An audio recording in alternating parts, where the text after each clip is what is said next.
que é bênçãos espirituais. Muitas das vezes nós vamos à igreja e a maioria das igrejas,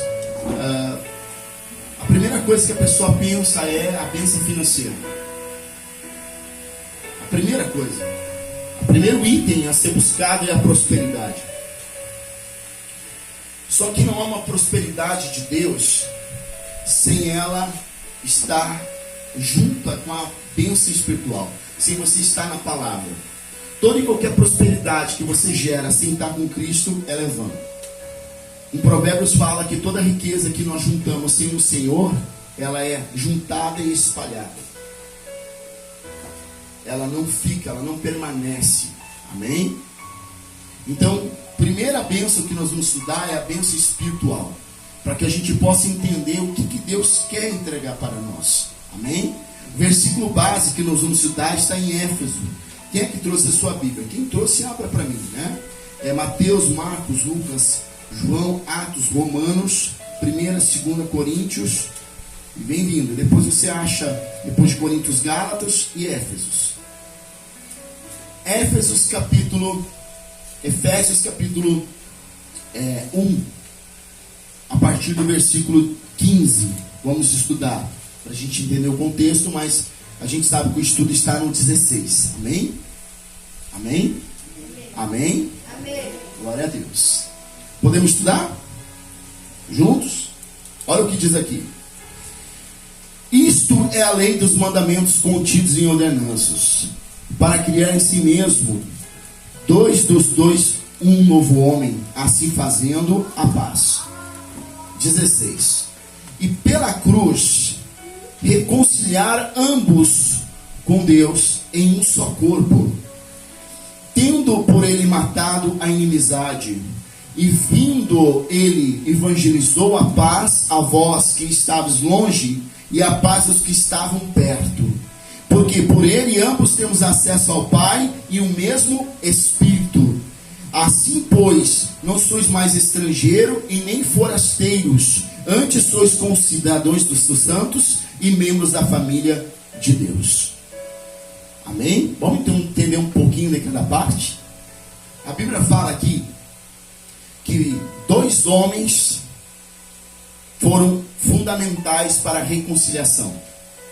Que isso, pastor? Calma, vou te explicar. Primeiro, o homem, Cristo.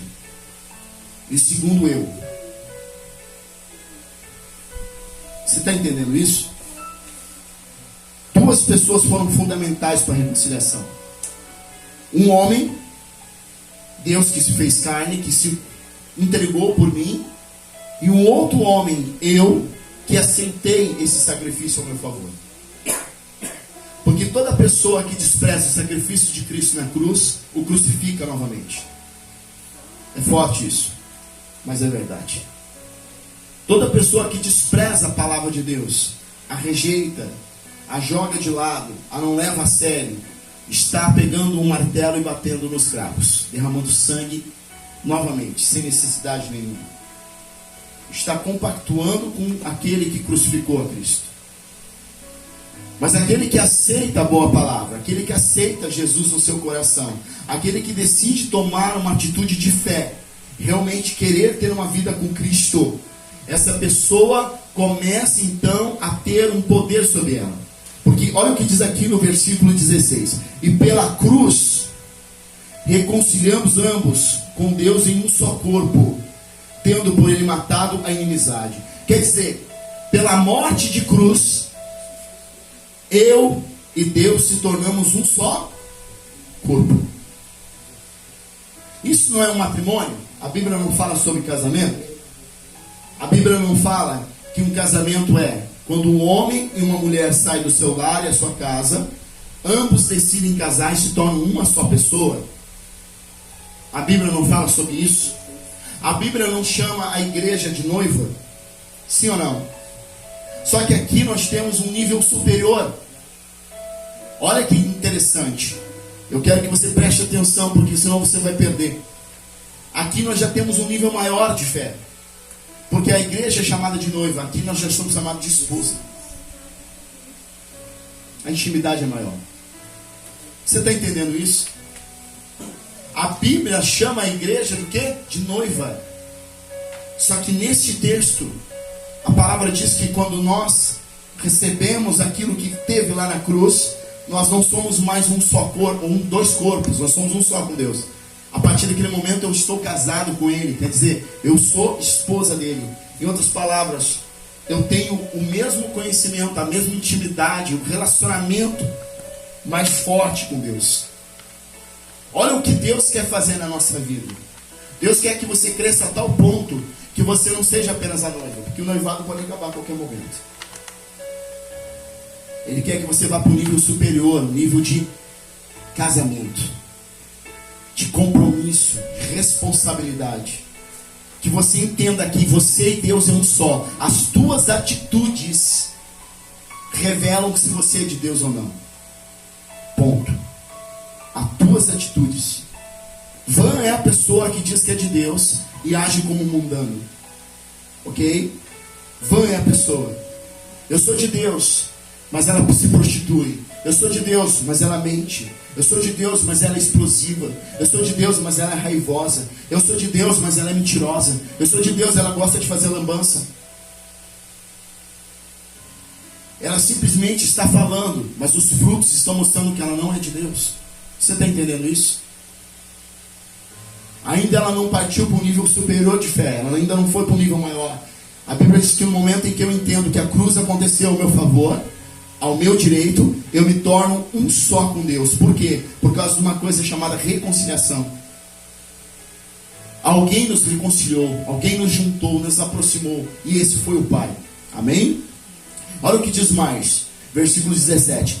E vindo ele, evangelizou a paz a vós que estavam longe, e a paz os que estavam onde? Perto.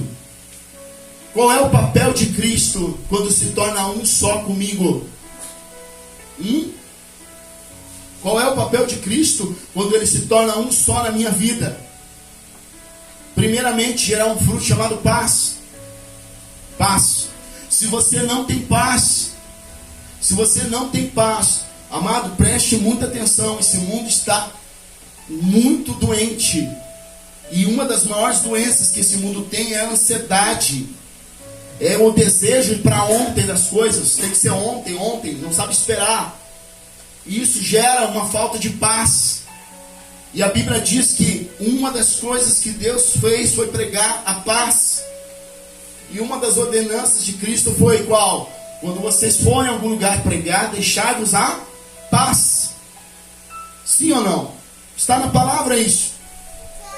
Então, quando eu me reconcilio com Cristo, eu me torno um com Ele, dentro de mim tem que brotar o quê? Paz. Paz interior, para que eu possa passar essa paz para outras pessoas. Porque por as minhas atitudes, eu me mostro se eu sou de Cristo ou não sou. Está entendendo isso? Paz para lidar com os conflitos, paz para lidar com as adversidades, paz para lidar com a família, paz para lidar com os problemas que vão chegar na porta e chegam.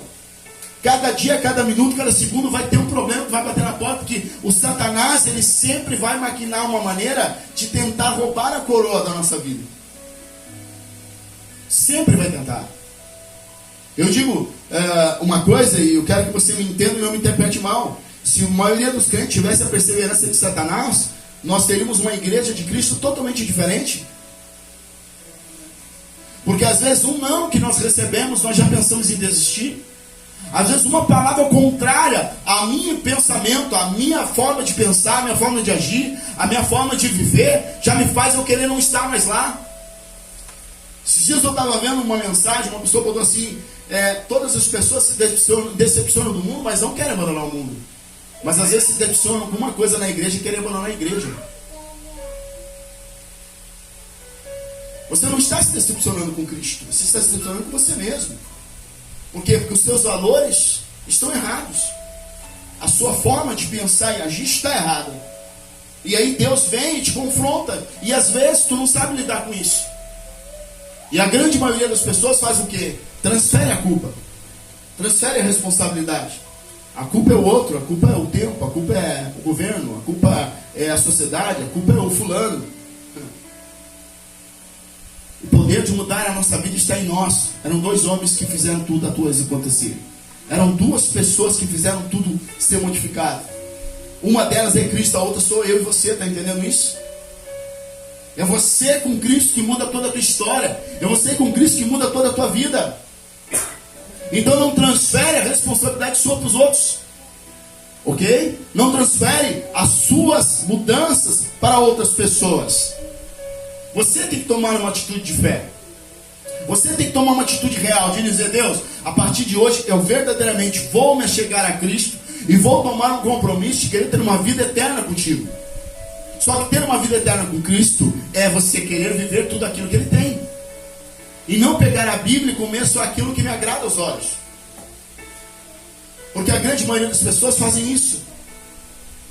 Estão lendo na Bíblia lá, gostam de beber.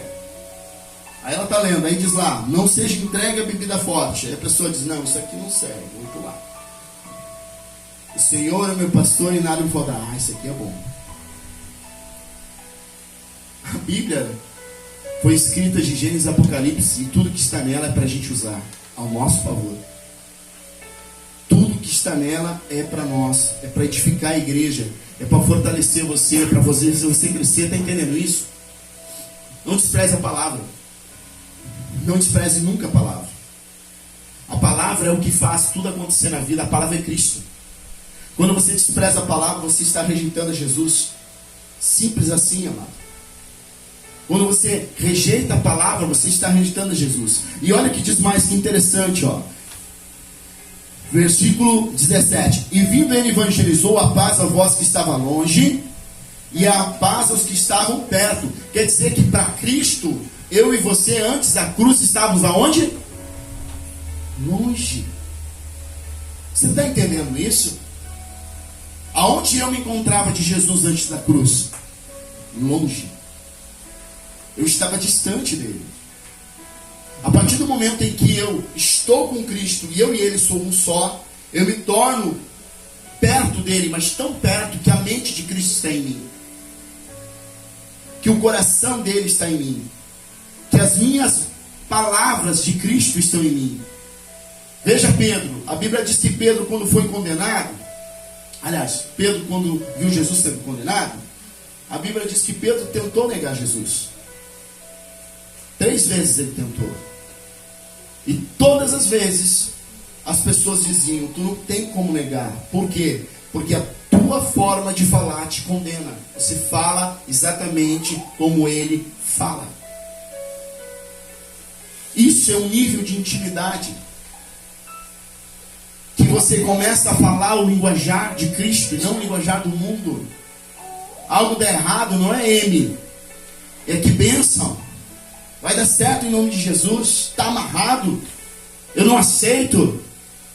Não é essa porcaria, essa droga, essa imundícia e tantos outros palavrões que parecem mais uma latrina na boca do que um portal do céu. Você está entendendo isso?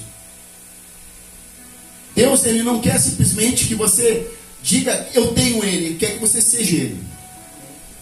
Você tem que estar com o Senhor. Você tem que estar com Ele, sendo um só. Entenda o nível que Deus está te levando. E olha o que diz mais, no versículo 18. Porque por Ele ambos temos acesso ao Pai, e em um mesmo Espírito. Porque através disso, eu e você começamos a ter acesso a Deus. Acesso que anteriormente era negado. Somente os sacerdotes tinham o direito de ter acesso a Deus. E mesmo assim não era qualquer sacerdote, era o sumo sacerdote, uma vez por ano. Às vezes 2 vezes por ano, depende a época, depende o momento. Veja o nível em que Deus está te levando. Ele quer que você não seja mais uma pessoa que precise de mediador. Ele quer que você tenha uma intimidade com Deus diária, todos os dias, um relacionamento mesmo, em que um casamento não tem mediador. Não há ninguém lá dizendo: ô Joãozinho, a Maria pediu tal coisa. Ô Maria, o Joãozinho pediu tal coisa. Não há um mediador. Os dois conversam. Os dois diálogam, os dois têm atrito, porque família é isso, às vezes tem um atrito, porque um tem de uma coisa, outro tem de outra. Ah, pastor, eu achei que crente não tinha atrito. Então, me desculpa, eu te decepcionei agora. Eu sou homem carnal, tenho defeitos, como, durmo. Tem atrito sim. Tem dia que dá vontade de matar. É carne. Está entendendo isso? Por que eu estou pregando desse jeito para você? Para você sair da religiosidade e ir para Cristo, irmão. Fomos ensinados há muito tempo na igreja a ser religiosos. Ah, eu não posso fazer isso. Eu não posso fazer aquilo. Não, o pastor e a esposa são o céu. Vai lá conviver um mês na casa do pastor e da esposa para você ver como é que é. É uma casa comum como qualquer outra. A diferença é que busca, tem a presença do Espírito Santo, tem louvor, mas tem momentos que tem atrito. São pessoas, opiniões diferentes, está entendendo isso? Eu não posso te esconder essa verdade, porque senão eu vou te colocar um peso sobre a tua vida, em que tu vai buscar uma utopia que não existe, uma perfeição que não é real, está entendendo isso? Um comercial de margarina que não existe, é só na propaganda mesmo, todo mundo sorrindo. Então temos que aprender que as adversidades vêm, mas quando eu estou com Cristo e eu sou um só dele, dentro de mim vai ter uma paz tão forte que eu vou conseguir lidar com as adversidades sem deixar aquele monstro chamado carne tomar conta da situação. Porque quando a carne toma conta da situação, se fala cobras e lagartos. Ou lagartixos, não sei. Né? É uma briga, é uma contenda, é um disse-me-disse. Por quê? Porque a carne tomou conta da situação. Mas quando é de Deus, eu até me iro. A Bíblia diz que tu pode tirar.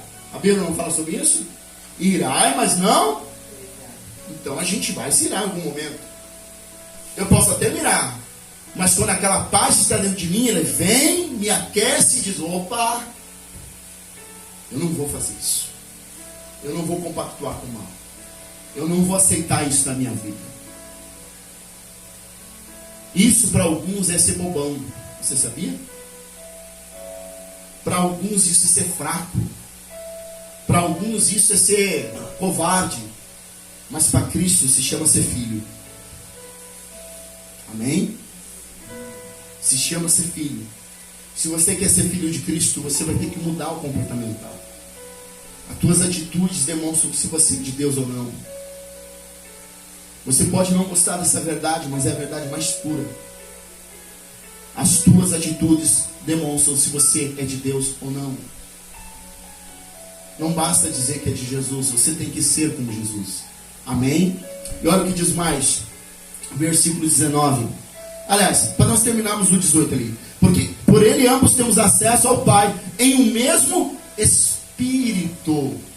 Deus não quer divisão no meio do povo dele. Você sabia disso? Deus não quer divisão no nosso meio. Deus não quer. Se você pegar a igreja primitiva, você vai ver que a igreja não tinha placa. Só se chamavam da localidade onde ela estava. A igreja de Éfeso, né? Laodiceia, Samaria, Jerusalém. Mas não tinha placa. E se você ler a Bíblia, você vai ver que o mesmo Espírito que tinha em Jerusalém era o que estava em Samaria, Éfeso. Era o mesmo. Era um só agir. Hoje, dentro do nosso meio, nós temos muitos espíritos.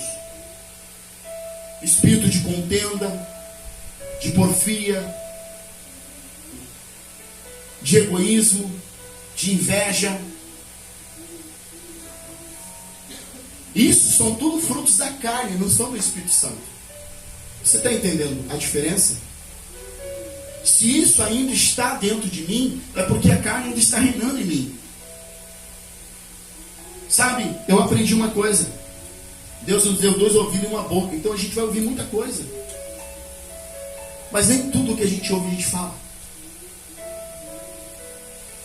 Nesse tempo de pastor eu já ouvi tanta coisa, mas tanta coisa. E nem tudo eu dividi. Nem tudo. Porque eu aprendi que tem pessoas que não têm nível espiritual para ouvir aquilo. E eu também aprendi que tem coisas que machucam pessoas. Palavras machucam mais do que tapa. Você sabia disso? Uma palavra que você falou no momento errado pode levar essa pessoa para uma depressão. Uma palavra que você falou no momento errado pode levar essa pessoa para a morte espiritual. Uma palavra que você falou no momento errado pode destruir um casamento. Palavras ferem muito mais do que um tapa. O tapa dói na hora, levando que vergama, depois tu não sente mais.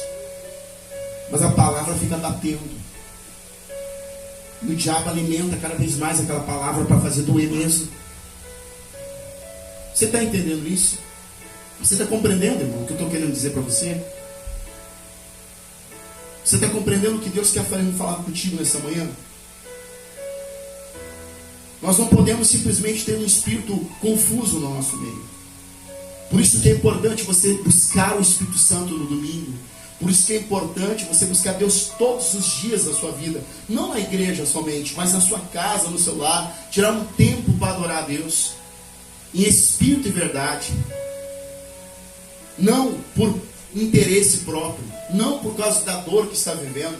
Não por causa de alguma coisa que você está precisando. Mas por aquilo que Ele é somente. Momento de prazer de estar na presença de Deus.